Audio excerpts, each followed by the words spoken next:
ตัวมัน อยู่ เย็น ดี เย็ แห้ น งผมทำเหมือนอยู่ เลย คนที่ได้ท พระอาจารย์สีทน แล้วอยู่นอกได้พระอาจารย์ ำพระอาจารย์แก้วนั่น โอ้ครูบาแก้ว ครูบาแก้วตัวนั้น โดย อย่าพอกินนู้นชื่อเพิ่นน่ะ โอ้ ในห้องพระอาจารย์แก้ว โดยก็คือ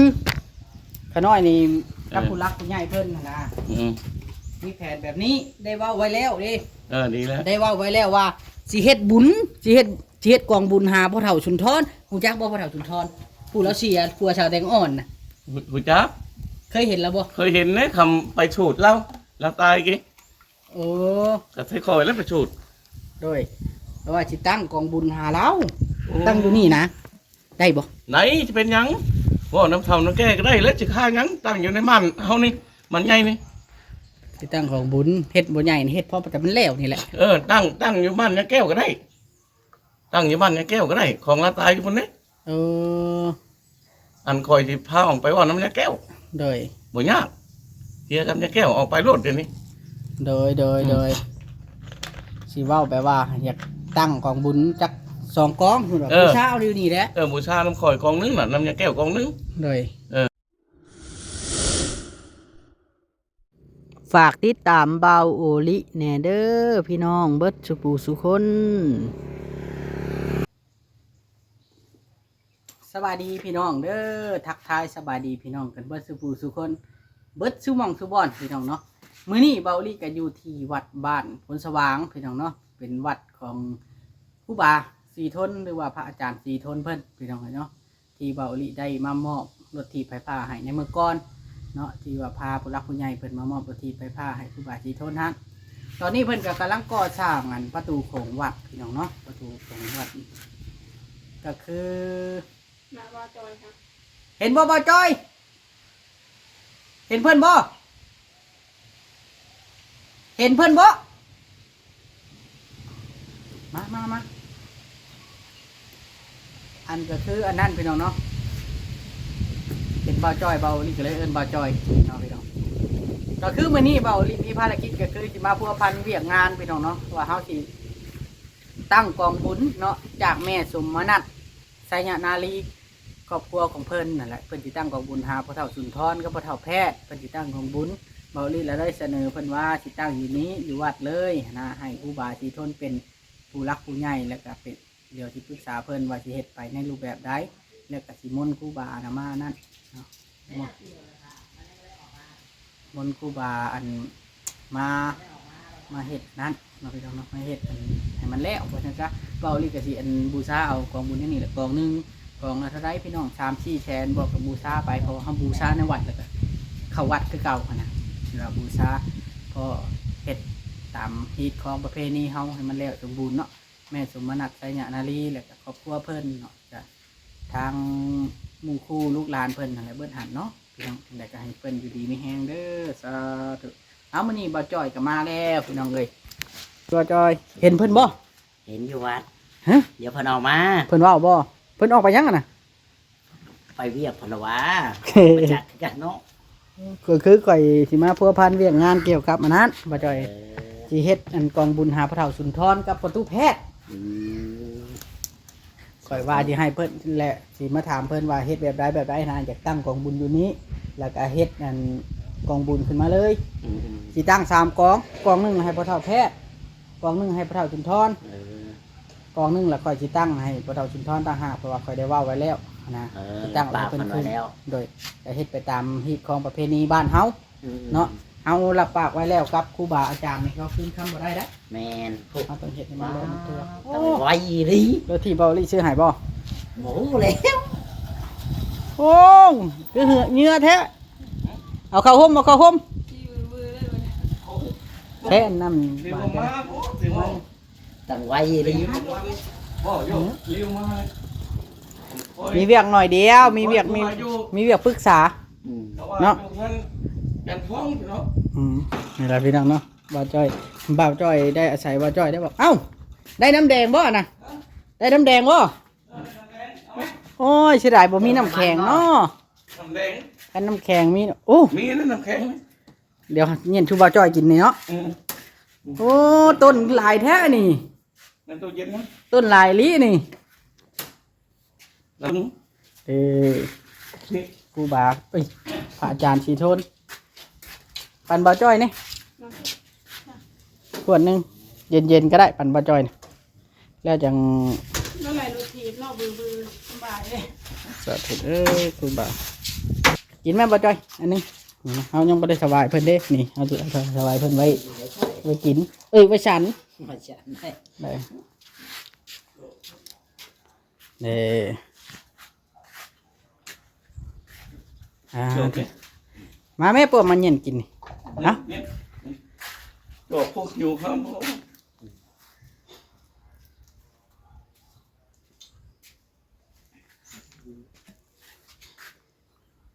nhìn kì đấy mày không đèn mày mà hà cô bà อาจารย์สีทนแล้วยังมากินของเราอีกอยู่โอ้บ่าวจอยนี่ได้ย้อนเลย กินน้ำกัน เอ้านั่งได้ไหม vẫn cứ nào lông lúa thôi dạ lúa ไปแล้วบ่าวจอยนะอยากขนมมานี่ ตัวสูงแค่ใช่เลยย่างล้าง ล้างแล้วนี่เลยบ่าวจอยมาหาสั่งปื้อเห็นแล้วบ่สั่งปื้อนี่แหละพี่น้องเนาะอันนี้ก็เป็นต้นกาละพึกต้นเงินต้นหยังที่ว่าเอาเฮ็ดต้นเฮ็ดหยังก็อันนี้แหละพี่น้องหรือว่าท่านใดที่อยากสมทบเฮ็ดอันนั่นพี่น้องเนาะเฮ็ดอันประตูโขงนะเป็นหลวงพ่อสีทนเพิ่นก็ยินดีเด้อพี่น้องสาธุนามมาอย่างว่านั่งแพ่งสีได้สร้างตนกระพึกผู้ทิศดวงวิญญาณของไม่เท่าเจ้าไปให้ ไม่อ่านภาษา เอาพึกไปเนาะพี่น้องเนาะ ไม่อ่านเลยภาษา บ่จ่อยเอามื่อฝากลูกพร้อมแบบนี้ mà phẳng luôn lát เออ mà phẳng luôn không lát นมัสการเด้อขน้อยมื้อนี้ขน้อยมีเรื่องสิปรึกษาเรื่อง ถวายน้ำแดงเดี๋ยวว่าถวายน้ำแดง เด้อขน้อยอัน cọp chơi ตัวมัน nhiều เย็ đi น nghe không cầm một nhiều ๆเด้อ con thì lên thăm พระอาจารย์สีทนแล้วอยู่นอกได้พระอาจารย์ พระอาจารย์แก้วนั่น โอ้ครูบาแก้ว ครูบาแก้วตอนนั้น โดย อย่าพอกินนู้นชื่อเพิ่นน่ะ โอ้ ในห้องพระอาจารย์แก้ว โดยก็คือขน้อยนี่กับผู้รักผู้ใหญ่เพิ่นน่ะนะ อืม มีแผนแบบนี้ได้เว้าไว้แล้วเด้ ดีแล้ว ได้เว้าไว้แล้วว่าสิเฮ็ดบุญสิเฮ็ดกองบุญหาพ่อเฒ่าชุนทรฮู้จักบ่พ่อเฒ่าชุนทรผู้แล้วเสียผัวชาวแดงอ่อนน่ะ หูจัก เคยเห็นแล้วบ่ เคยเห็นเนี่ยคำไปฉูดเราตายกี่ โอ้ กระเทยคอยแล้วไปฉูด โดยเพราะว่าสิตั้งกองบุญหาเราตั้งอยู่นี่นะได้บ่ ไหนจะเป็นหยังว่าน้ำเท่าน้ำแก่ก็ได้แล้วจะฆ่าหยังตั้งอยู่ในมันเฮานี่มันไงนี่ สิตั้งของบุญเฮ็ดบ่ใหญ่นี่เฮ็ดเพราะแต่มันแล้วนี่แหละ ตั้งอยู่บ้านยาแก้วก็ได้ ตั้งอยู่บ้านยาแก้วก็ได้ ของเราตายอยู่บนนี้ เออ อันคอยที่พาออกไปว่าน้ำยาแก้ว โดย บ่ยากเฮียกับยาแก้วออกไปรถเดี๋ยวนี้ โดยสิเว้าแปลว่าอยากตั้งกองบุญจัก2กองพุ่นว่าผู้เช้าอยู่นี่แหละ บูชาน้ำคอยกองนึงน่ะน้ำยาแก้วกองนึง โดย แล้วคอยจะห้องศิลวัตรลงมานกศิลวัตรก็อยู่ในหันแหละ เออ ลงมาปรึกษาเดี๋ยวมือใดจะเฮ็ดแหละถึงจะมารายงานนะเฮ็ดบ่ได้ยากตรงนี้กองบุญเขามาแก้เอานี่ โดย กองหนึงก็อยู่น้ำยาแก้วกองหนึงก็อยู่นี้ โดยเอ้าให้ครูบาเนาะ คือว่า เอ้าคนนี้ เพิ่นบ่กินน่ะ โอ้โหเมื่อกี้น้องของเพิ่นค้าเพิ่นขายเนาะ เพิ่นกินของข้าวของขายตีกันก็กินแล้วว่ะเห็นเพิ่นลงเพชรลงลายอยู่เลยกับพระเจ้ากี้ นั่นน่ะ โอ้แต่ว่ามีขึ้นเด้อแต่ว่าบาทนี่ โดยก็มีอันกองบุญน่ะสิเฮ็ดสิบูชาเอาจัก3กองก็น้อยน่ะสิเฮ็ดกองหนึงหาบ่เท่านะสิเฮ็ดแล้วแบบว่าเฮาบูชามันขาดเรือหยังเป็นส่งเป็นเสื้อเฮาก็ซื้อมาใส่ แม่น แม่นบ่มันขาดเรือตัวเฮาก็ซื้อมาใส่หั้นนะ แม่นแหละ สิเฮ็ดให้บ่เท่าชุนทรน่ะ เออ มีของขน้อยกองหนึงแล้วก็ของผู้ใหญ่เพิ่นน่ะกองหนึงแล้วก็กองหนึงอีกก็สิเฮ็ดให้ประตูแพทย์บัดนี้ฮู้จักบ่ประตูแพทย์ รู้จัก บรรณโพเด้ บรรณโพ แต่ว่าสิเฮ็ดบ่อนเดียว เคยน้ำเดียวแหละก็คอยกันดิ สิเฮ็ดบ่อนเดียวกัน เออ อันน่ะ เออ มาเฮ็ดอยู่บ้านพ้นสว่างนี้ แม่นสิเฮ็ดอยู่นอกก็ได้ นอก อยู่ พุ่น น แล้ว อกก็ได้ เฮ็ดอยู่พุ่นแล้ว จังไกล เฮือนเราแล้วมันใกล้เฮ็ดใส่เฮือนเราแล้ว ฮะ เขาไม่ได้เคยเฮ็ดอยู่เฮือนเราเลยบ้านนั้นนี่เขาแจกอยู่เฮือนเราโลดของบุญนะ บ่แล้วตั้งของบุญสูตรเลย เออ วัด อย่า นั่นแล้ว ตั้งมันน่ะกระสูบนั่นเลยเมื่อเลิกมันนั่นเลย แม่น โอ้ถูกต้องจะบ่ได้งั้น บ่ได้งานแล้วเฮ็ดกองบุญ อืม แปลว่าเฮ็ดบังกองบุญให้เลย ในวั บั ด ง เลย เฮ็ดกองบังจะไปมื้อนั้น เจ้าเอิ้นกองบัง ห้องกองบังโอ้ยสบายใช่นะ กองบังนั่นล่ะ เคลียร์ได้กับยาแก้วแล้วเคลียร์ได้กับอันทิศบุญแล้วกับเฮ็ดแล้วแหละ อันครูบานี่อยู่นี่องค์หนึงอยู่หันองค์หนึงบ่ อยู่บ้านนอกนะองค์หนึงเนี่ยพ่อแก้วอยู่หั่น แล้ว อยู่นี่ แล้ว อยู่นี่เนี่ยพ่อจิทนอยู่นี่ แล้วอันคันสมมุติชามกองล่ะเฮาต้อง เอาลุงทองไหลเนี่ย ครู พ่อบ าไหลเนี่ยพ่อไหล เนี่ยพ่อชีไว้เนี่ยพ่อชีไว้แล้วนะอันไปนับเฮาดิ ครูบาไหลมื้อนั้นไหล ครู เป็นชามองค์บัดนี้ เออ มาขึ้นองค์บวงบุญนั่นน่ะเนาะ ครูชื่อเพิ่นน่ะบักชีไว้ ชื่อเพิ่นนั่นลุงทองไหล เด้อ อีไหลก็กกแล้วนั่นออกเผ็ดเราหายแน่นอนบ่ครับ บ่ให้ เรา หรอก เห็นมันแน่น แปลว่าชุมื้อนี้ครับ โอ้ คุย ชื่อน้อยเพิ่น เฮาสิคุยมื้อนี้เนาะ อืม ล่ะมีอีหยังแน่สมมุติว่ามีอีหยังแน่แหละมีแต่ว่าเฮาซื้อเครื่องมาใส่แล้วเฮาก็สิให้เฮ็ดต้นพร้อมเฮ็ดต้นกะละพึกนี่เด้ใส่ เออ เฮาสิ ใช่ แล้ว เนาะ แล้วเฮาสิเขียนรายละเอียดตามเฟซ อืม เจะทักหาทักหาเขาหน่อยนี่เด้อ เออ เขาหน่อยทีนั้นอ่านเป็นอยู่ที่เนาะ โยกหนังสือบทอ่านมาเป็นไรมีแต่อัดเสียงมาไหนอัดเสียงไป การท่านละเขาหน่อยจะเขียนใช่เจี้ยละสิหาไอ้ปื้ออะไรแกออกกองบุญกะ บ่ยากเนาะ ให้บ่จ้อยหาก็ได้ ให้มาจอดหาเราถึงเดียวก็ปื้อ แล้วเวลาเฮาสิเว้ามื้อนี้แล้วมื้อนี้ให้เตรียมท่ารถเฮามีแต่ซื้อเครื่องมาใส่แล้วก็บังเลย ตอนนั้นมันขาดเลยอะเลย มนต์อันหลวงพ่อนั่นดิ ลุงทองไหลเจ้าขึ้นไปเอาโลด ฮะ คือสมมติที่ตั้งมันเจ้าขึ้นไปเอาแต่เช่าโลดลุงทองไหลนั้นขึ้นไปเล่าลงมาโลดลุงทองไหลนั้นมื้อใดก็บ่ได้ยากลุงทองไหลนั้น จากแล้วเถอะเรามีกินนิมนต์ได้เฮา บ่ ต้องบอกตรง บ่มี กัน เนาะบ่มีลุงทองไหลโทรจะเล่าโลดบ่ยากลุงทองไหลเพชรอยู่น้ำเจ้าหันก็มี มี3องค์เดี๋ยวนี้ 3องค์เลย มีครูบาแก้วครูบาชีทน ครู ครูบาท้องไหล ทองไหลก็แล้วเลยมาสูตรมาไม่ทราบจะความหอบเลย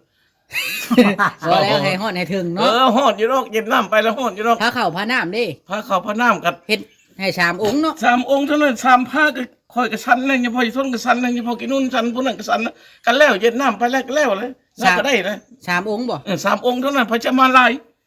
ทำ3องค์กับ3กองผลกอง แม่น เอามาไปช่างลายก็ได้มากระสูตรอุชราเก้าอันเดียวเลย โดย ถือว่าให้ฮอดให้ถึงหั่นน่ะเฮ็ดให้มันแล้วมันทั่วว่าซั่นซะแล้วเฮาสิเขียนรายละเอียดบัดนี้เนาะเฮาเมื่อแล้วเฮาสิแวะครูบาไหลหลวงพ่อไหลก่อนบ่แม่น แว่นี่ หลวงพ่อแก้วเนาะ ออกไปพร้อมในรถขอสิขีบรถออกไป มันจะว่าเข้าใจเดียว อืม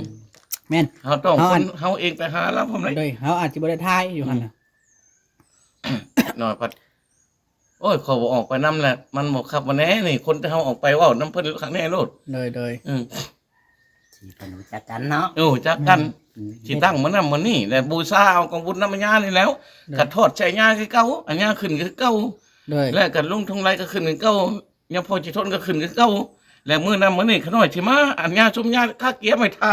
โดย ให้คอยกันออกไปท่าอยู่หัน โดย อยู่วัดเพิ่นหันกับเค้นเข้าหันเบิดหันเลย แบบ ของบุญกี่ ว่าง่ายซะสมมุติว่านัดกันมื้อใดแล้วเฮาก็โทรหาครูบาไหล แล้วก็ตอนเช้าก็แล่นไปเอาเพิ่นมา เออ เห็นบ่ เออ หรือว่าสมมุติว่าเฮาอาจสิแต่งไอ้ปื้อไปเอาก็ได้ แบบ เพิ่น นี้นะ มาเองเนาะรถวิโก้เพิ่นมาเองเนาะนะ มีรถวิโก้อีก โอ้มีแล้วลูกสาวเราซื้อให้ลูก ว่า สาวเราเทพบ่ได้ซื้อมาให้เราแล่นเลย ครับเฉยบ่ผู้เดียว เคยเชยแล้วเราขับไปบุญไปชิ้นอยู่มีแต่ไปกับคอยเลยลงมาคอยแล้วไป บ่ธรรมดาเนาะเพิ่น ธรรมดาได้เรามีรถวิโก้ได้รถ ยอมบ่บ่จอยนะ ยอม เพราะว่าผู้รักผู้ใหญ่เพิ่นอยากเฮ็ดให้มันแล้ว เพราะว่าได้เว้าไว้แล้ว แต่ตอนเพิ่นเสียข่อยก็ได้เว้าไว้แล้วว่าสิเอากองหนึงให้เพิ่น เด้เฮาก็เลยสิบูชาเอาแล้วก็อันนั้นเนาะเรื่องราคาแล้วจะออกไปคุยกันได้จังคุยกันเนาะ อันกองบุญบูชาน้ำยาแก้วก็ กองหนึงบ่ กองนึงก็มีแต่2,000 บาท อันขอน้ำเพิ่น มีแต่เขาในบ้านนี่บูชาเพิ่นมี2,000 บาทเบิด เออ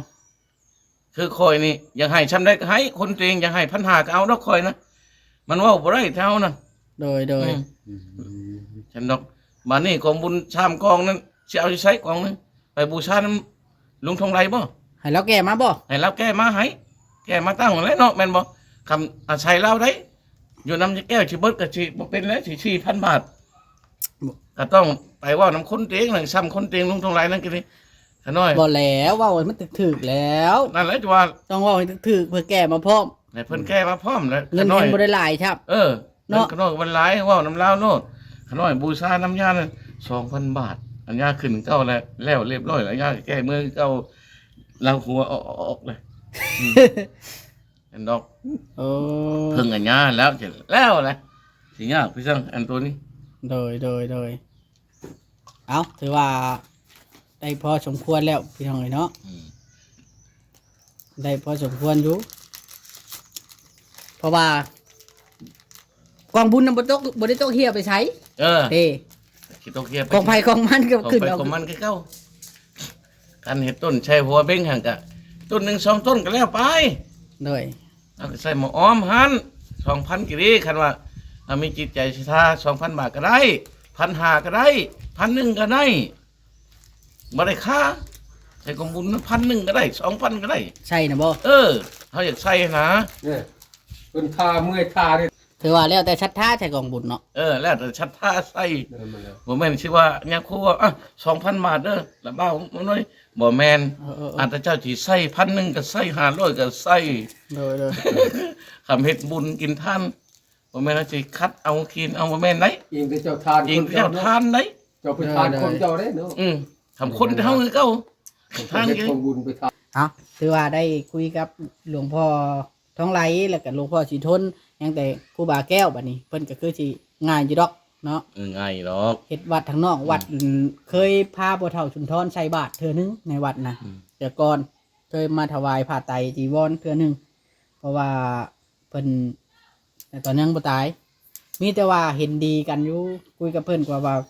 เอาก้อนบุญปลาน้ำก็คือมือฮื้อ มื้อฮือ จักค่ำเนาะ 8 ค่ำ8 ค่ำมื้อฮือแกก็บุญลงมาแต่เช้าแล้ว เก้าคำกับบุญเด้ บุญเข้าค่ำนะแต่แม่นเลย มื้ออื่นนี่มีแต่ว่ามนต์บ่แม่นมาบูชากองบุญไปไหว้เลยบ่ หมู่เช้าก็บุญไปไว้เลยมื้ออื่นนี่บัดนี้มื้ออื่นก็สั่งเราแก้ลงมาให้เลยโทรเสร็จแล้วเราแก้ลงมากับ มื้ออื่นหรือมื้อฮื้อจังแก้บ่ได้บ่มื้อฮื้อ แก้ลงมาแล้วมื้อฮือนะลงมาแล้วก็ขึ้นปั๊บแล้ว นั่นแหละมือฮือ เนาะ ตั้งแต่เช้า ทำตั้งแต่เช้ากันแล้วนะตั้งแต่เช้ามื้อฮือแก้ลงมาก็ได้ทำตั้งแต่เช้า แต่เช้าแล้ว อันนี้ก็แก้ออกโลดมื้ออื่นนี่ มื้ออื่นหรือ เจ็ดคำมืออื่นมือฮือกับวันนั้นมือ8คำวันชินก็ทึกแล้วเห็น ตั้ง ถึกเลย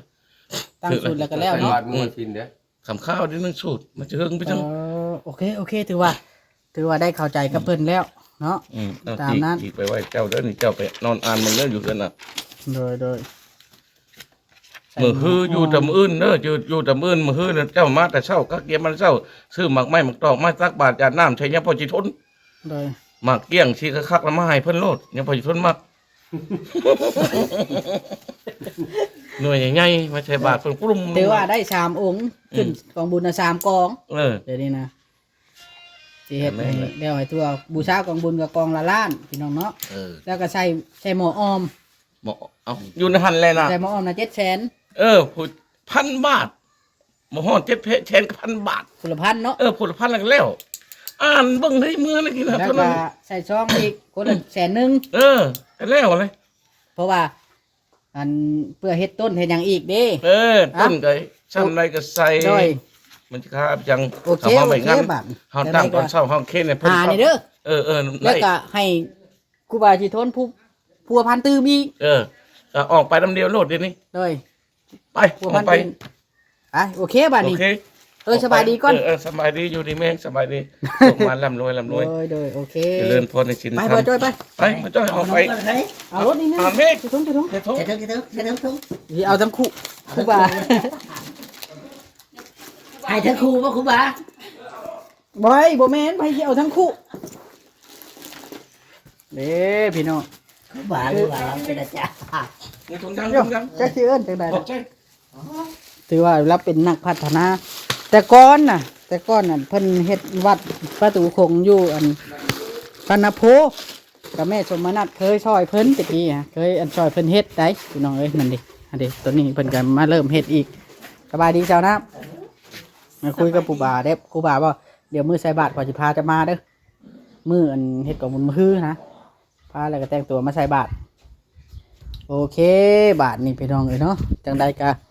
อยู่ดีมีแห้งพี่น้องบัดนี้เบาลีก็สิได้ขอโตวก่อนบัดนี้ลาไปก่อนพี่น้องเอ้ยเนาะขอบคุญขอบคุณทั้งแม่สมนัตไสยนาลีหลายๆเด้อกับครอบครัวเพิ่นเนาะแล้วก็ญาติพี่น้องเพิ่นขอให้เพิ่นอยู่ดีมีแห้งเบิดสุขสุขคนขอให้เพิ่นอายุมั่นขวัญยืนเด้อสาธุ